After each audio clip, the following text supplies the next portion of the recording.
trabalho é do Carlos Alberto Ferreira, formação académica, antigo 7º ano de Liceu, Ciências, curso regular do Instituto de Formação Bancária, experiência e ocupação profissional bancária, Centro Espírita, Perdão e Caridade. Carlos Alberto, o bom médium, a vossa atenção.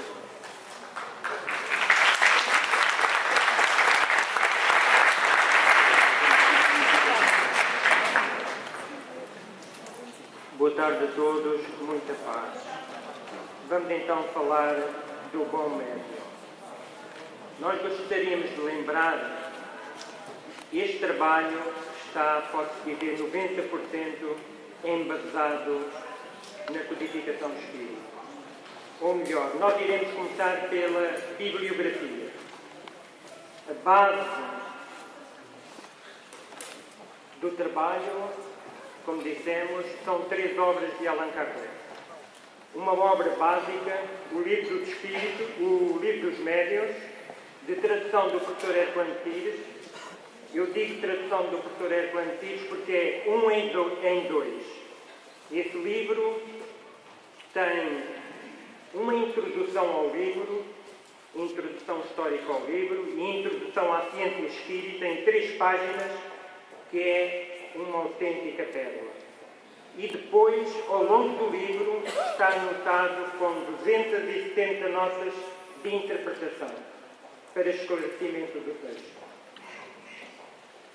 Foi a razão por que escolhemos essa obra básica. E as outras 2 obras de Kardec são obras subsidiárias. Uma de divulgação, que é o Espiritismo, e outra de orientação e também de divulgação, que é a Viagem Espírita de 1872. São os 3 únicos obras em que nós nos embasamos. E depois vamos ainda servir de Francisco Cândido Xavier, de uma obra de Francisco Cândido Xavier do roteiro.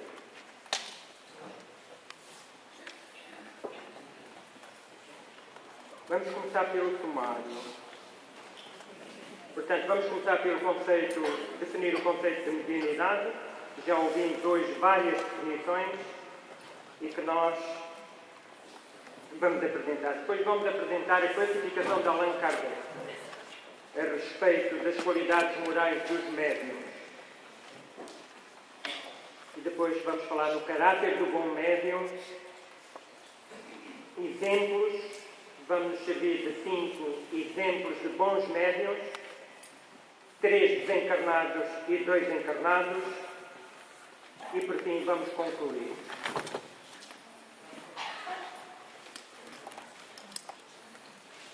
Vamos então ao conceito de bom médium. Mediunidade é a faculdade inerente ao homem de sentir a influência dos espíritos em qualquer grau de intensidade. Por tal facto, não constitui privilégio e são raras as pessoas que a não possuem, pelo menos em estado rudimentar. Allan Kardec.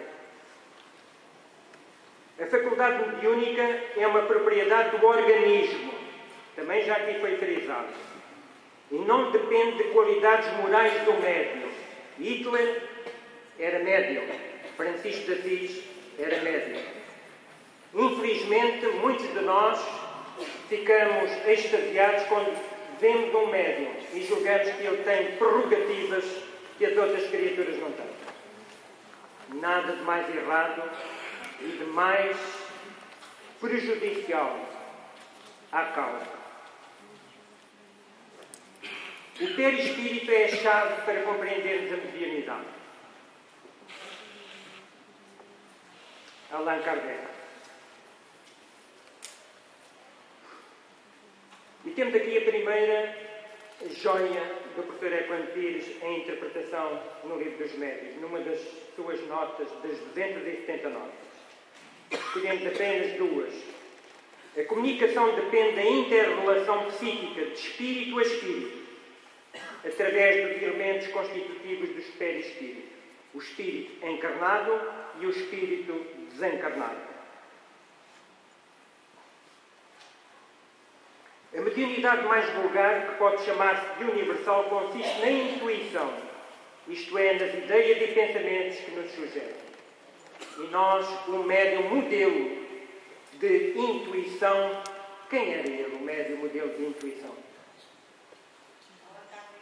Allan Kardec. A sua intuição, a sua capacidade de sintonizar com a falange do Espírito de Verdade era de tal ordem, e o pensamento do próprio Espírito de Verdade, impressionante, como nós poderemos ver, na altura em que ele está a elaborar a terceira obra da codificação, o Evangelho segundo o Espiritismo, em que ele está retido no norte de França, em Santa Adresse, e pede aos companheiros da Sociedade Espírita de Paris informações a respeito do trabalho. E a mensagem que vem, não vale a pena entrarmos em questões, porque tu apreendes tão bem o nosso pensamento que é desnecessário nós fazermos observações a respeito do trabalho que tu estás a elaborar. Portanto, nós vemos a capacidade impressionante dele elevar-se vibratoriamente e conseguir captar o pensamento do próprio Cristo, da própria falange do Espírito da Verdade. A causa física da mediunidade está na assimilação, mais ou menos fácil, dos fluidos perispirituais do encarnado e do espírito desencarnado. A causa moral está na vontade do espírito que se comunica. Isto é um extrato de um esclarecimento que podemos encontrar do codificador no que é o Espiritismo. Todos os fenómenos espíritas são resultantes de uma combinação dos fluidos próprios do espírito com os do médium, o seu perispírito, o entrosamento fluídico dos dois corpos, perispírito do desencarnado e do encarnado. A assimilação fluídica é algumas vezes totalmente impossível entre certos espíritos e certos médiuns. Portanto, o médium universal não existe. Aquele que diz que recebe qualquer tipo de espírito está a mistificar, está a mentir, não está a ser honesto. Outras vezes é o caso mais comum e ele não se estabelece senão gradualmente e com o tempo.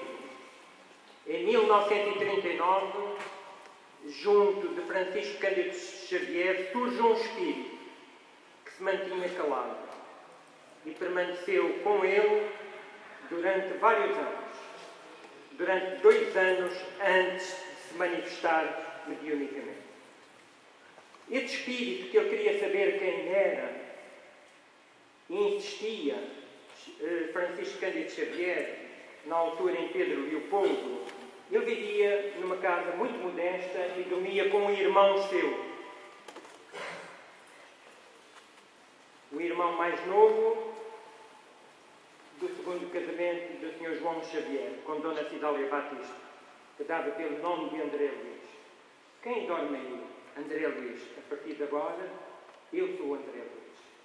E 3 anos depois, 2 anos depois, começa ele a ditar aquela obra que seria um verdadeiro complemento da revelação iniciada com Allan Kardec, em que o mundo espiritual de que nós só tínhamos informações de forma abstrata, pela comunicação que Allan Kardec fez para codificar a terceira revelação, com André Luís, 85 anos depois, é como desvendado o plano espiritual, em que nós vemos os espíritos e a moldura que os envolve, as casas, as cidades, os rios, a vida extuante do mundo espiritual. Essa revelação iria ser feita por esse porta-voz, verdadeiro repórter do mundo espiritual, que dá por André Luís e que inicia-se com a obra O Nosso Lar e que vai terminar em 1968,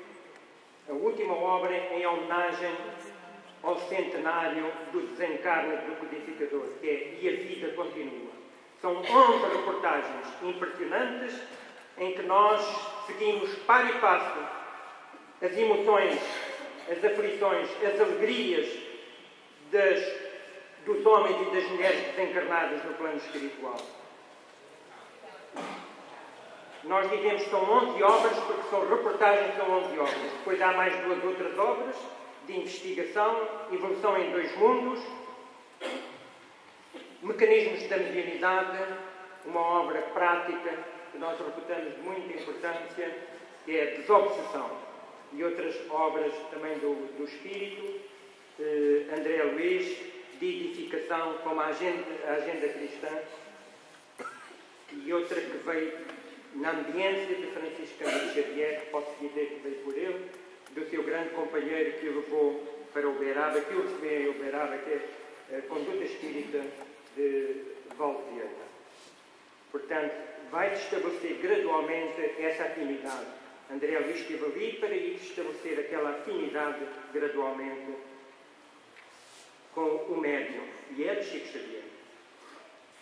Na mediunidade, a segunda observação do professor Eklund diz, o espírito vai se identificar com o conteúdo intelecto-moral do médium. Por isso é necessário o seu aprimoramento intelectual e moral permanentemente, para facilitar a comunicação. Portanto, aquele que diz que o médium não deve estudar porque os espíritos dizem tudo, é ridículo. É ignorância. E é uma mancada no Consolador. O bom médium tem plena consciência destas definições e conceitos, porque tem por hábito o estudo permanente e o trabalho em prol do próximo, livrando-se assim das presenças indesejáveis que o impedem de compreender, sentir e viver estas lições do Divino Educador. Conhecereis a verdade e ela vos tornará livres, vos libertará. E é dando que recebemos. E vamos ver a classificação de Allan Kardec para repor o Espiritismo no seu verdadeiro caminho, ampliando e consolidando a nossa instrução. Allan Kardec, com o auxílio dos Espíritos, no caso Erasto e Sócrates, que integram a falange do Espírito da Verdade, classificou os médiuns segundo as suas qualidades morais em 2 grandes grupos. Médiuns imperfeitos, que dividem em 3 tipos. E bons médiuns, 4 tipos. Médiuns imperfeitos, obsedados, fascinados, subjugados, levianos, indiferentes, presunçosos, orgulhosos, suscetíveis, mercenários, de má fé, ambiciosos e egoístas e ciumentos. Podemos encontrar no item 190 do Livro dos Médiuns. E os bons médiuns, 4 tipos: sérios, modestos, devotados e seguros. Todos estes 3 tipos dos médiuns imperfeitos e dos 4 tipos, Allan Kardec junta de forma clara e objetiva algumas considerações a cada um deles, que poderemos ler no Livro dos Médiuns. Resumindo, expondo assim as qualidades e os defeitos dos médiuns, provoca-se a contrariedade e até mesmo a animosidade de alguns. Que importa? Nos diz Erasto. O médium que leva a mal estas reflexões provará que não é um bom médium e que é assistido por espíritos inferiores. Eles utilizam a linguagem mau. E agora vamos à terceira parte de caracteres do bom médium. O bom médium sabe e tem plena consciência de que o fim essencial e exclusivo, notem bem, do Espiritismo é a nossa melhora.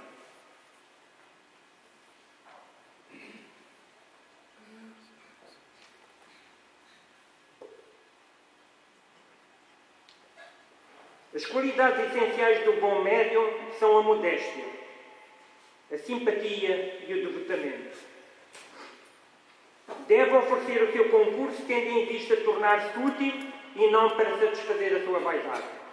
Aqui nós estamos, é o professor Allan Kardec, é o codificador Allan Kardec a dar instruções ao movimento espírita nascente e que atingia já uma grande amplitude em Lyon e em Bordeaux. Jamais deve tomar partido das comunicações que recebe. Notem bem. Pois de outra forma poderia fazer crer que nelas põe algo de si e que tem interesse em defendê-las. Isto está escrito desde 1862.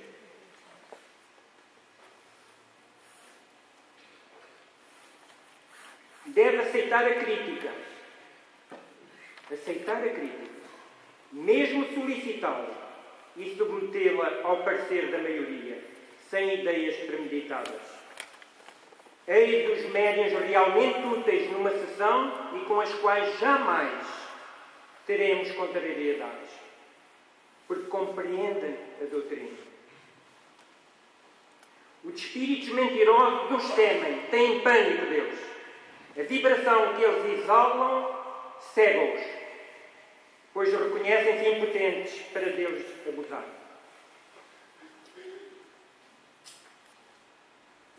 O bom médium sabe que as imperfeições morais dão acesso aos espíritos obsessores.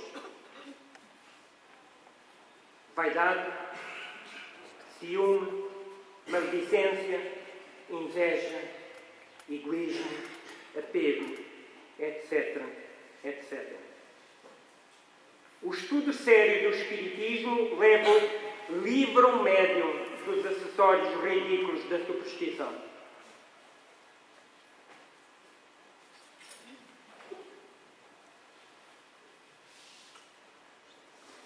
Deve evitar tudo o que possa transformá-lo em instrumentos de consultas. Já foi bem frisado hoje aqui nos diferentes trabalhos, nomeadamente através do nosso Divaldo, de outra forma.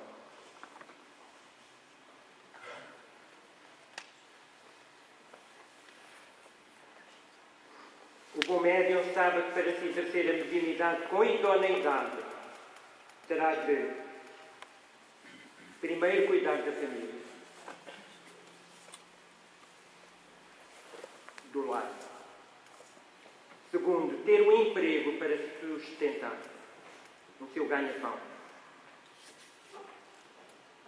Assim escurado, poderá 1, 2, 3 vezes por semana, nas horas livres, pôr em prática a lição de Jesus.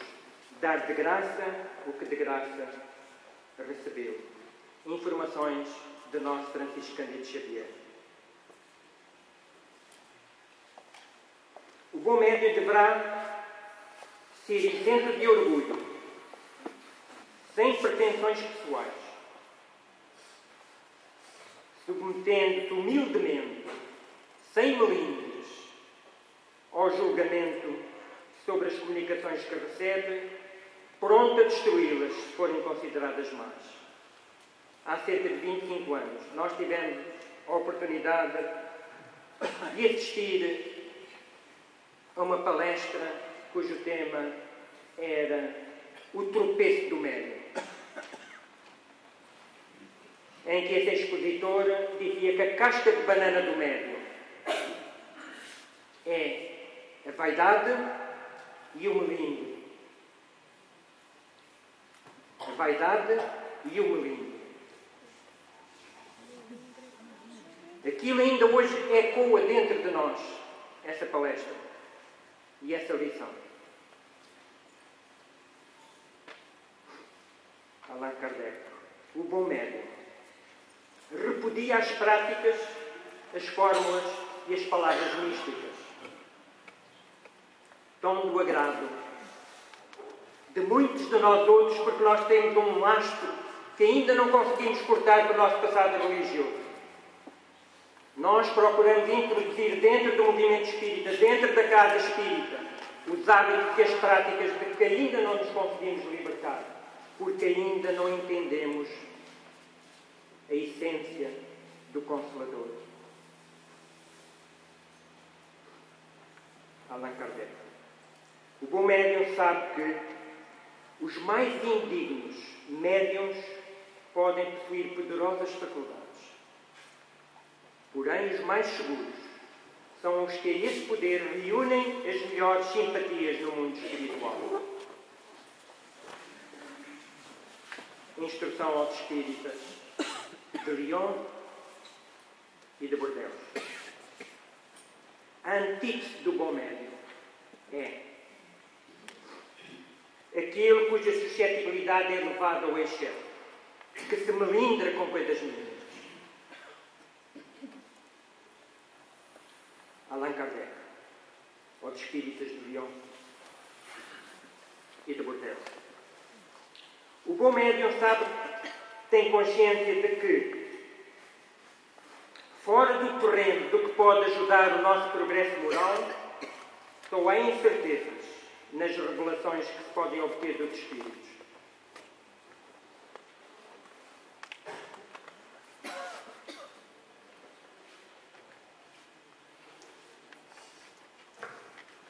Aos espíritas de Lyon e de Bordeaux. O bom médium sabe que as comunicações que revelam um caráter místico e estranho, ou que prescrevem cerimónias e práticas bizarras, provêm de espíritos inferiores, independentemente do nome que as assina. Allan Kardec. Não existe nenhuma fórmula para a prece, para as evocações, porque Deus é bastante grande para dar mais importância às palavras do que ao pensamento. Santo Agostinho, nas comunicações finais ao Livro dos Médiuns, o bom médium tem plena consciência de que a mediunidade e o dinheiro são incompatíveis. Francisco Cândido Xavier, dos 9 aos 13 anos, trabalha como aprendiz na fábrica de tecidos, onde ganha uma doença devido à poeira. Está quase a desencarnar ainda, bastante doente, e o pai tira de lá porque o médico diz para o tirar. Vai depois dos 13 aos 16 anos trabalhar no bar do amigo Clodovino, do teu pai João. Mais tarde, dos 16 aos 25 anos, é convidado pelo seu padrinho, José Felizardo, esposo de Dona Ritinha, onde trabalha durante 9 anos. Os últimos 3 anos, de forma grátis, generosa, porque tinha pena, porque ele teve um acidente vascular e não pôde administrar a casa do seu padrinho. E ele, já trabalhando na fazenda modelo, vai prestar auxílio ao seu padrinho.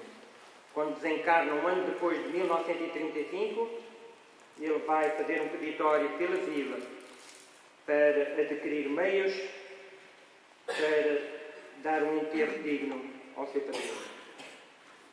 Depois trabalha até 1960, onde se aposenta. Nunca gozou um único dia de licença. As ausências foram por motivos de saúde em que teve de ser operado. E aposenta-se em 1960, já em Oberado. Portanto, sempre trabalhando para ganhar o pão. Resumindo, não há bom médium sem homem bom. Isto é de Emmanuel. Exemplos. Temos Fernando Lacerda, que infelizmente teve de ir lá para o Brasil devido à perseguição depois da implantação da República, onde a última parte da sua obra foi editada. E temos a heroína silenciosa, segundo Francisco Cândido Xavier, autora da maior obra mediúnica do século XX, Memórias do Suicídio. Entre nós temos o nosso Divaldo Pereira Franco e temos o nosso Raul Teixeira. E por fim temos o modelo de bom médium, Francisco Cândido Xavier. Chico Xavier ensinou pelo exemplo, pela sua vivência, que para se trabalhar com a mediunidade, o médium terá, como já dissemos, primeiro cuidar da família. E ele foi impressionante. Teve de cuidar dos seus 6 irmãos do segundo casamento de Dona Cidália Batista, que também desencarnou em 1931, quando eles ainda eram pequenos. E mais teve que cuidar de um sobrinho, filho do seu irmão mais velho, que foi o único que compreendia bem o trabalho do Chico Xavier, o seu trabalho, e que deixou um sobrinho com 2 anos, cego, surdo e mudo, o Emanuel Luís. E que durante 10 anos ele foi mãe e foi pai dessa criatura. Quando vinha do trabalho, tinha de limpar as paredes, tinha de limpar o sítio onde ele estava, tinha que mudar tudo. Pacientemente, sem que ninguém soubesse, nós soube-se porque houve testemunhos que disseram, porque ele sempre se esquivava a dizer. E que durante 10 anos, uma década, ele evitou sair aos fins de semana com os companheiros para cuidar do seu sobrinho. Houve um dia um médico que disse: a eutanásia não seria possível. E ele disse: era entregá-lo às mãos daqueles que ainda não esqueceram aquilo que ele fez. E esse sobrinho não era mais nem menos do que Antoine Fouquier-Tinville, o braço direito de Robespierre, em que entre 1893 e 1894 foi o promotor do Tribunal Revolucionário na Revolução Francesa, em que todos os dias tinha que arranjar pessoas inocentes ou não para irem para a guilhotina. Entre eles a família real, Antonieta, o teórico e ideólogo Danton morreram às suas mãos. Ele simbolizou a crueldade no período do terror. E só uma alma de grandeza de um Chico Xavier é que poderia acolher no seu ambiente espiritual aquela criatura, que depois, mais tarde, veio manifestar a sua gratidão, em que Chico Xavier não conhecia um jovem que desencarnou depois aos 13 anos, e ele, passados uns 2 anos, vem apresentar-se como um jovem que ele não conhecia. Quem és tu? Eu sou Luizinho. E ele fica profundamente comovido. Nós vemos, portanto, Chico Xavier cuidou da família e cuidou do ganha-pão, sem nunca pôr em causa o Consolador, deixando-nos mais de 400 obras que hoje são um autêntico manancial de sabedoria que estão ao alcance de todos nós. E para concluir, o bom médium sabe que não podemos pedir ao Espiritismo mais do que ele pode e deve dar-nos. O seu objetivo é o aperfeiçoamento moral da humanidade. O Espírito da Verdade. E temos aqui a bibliografia.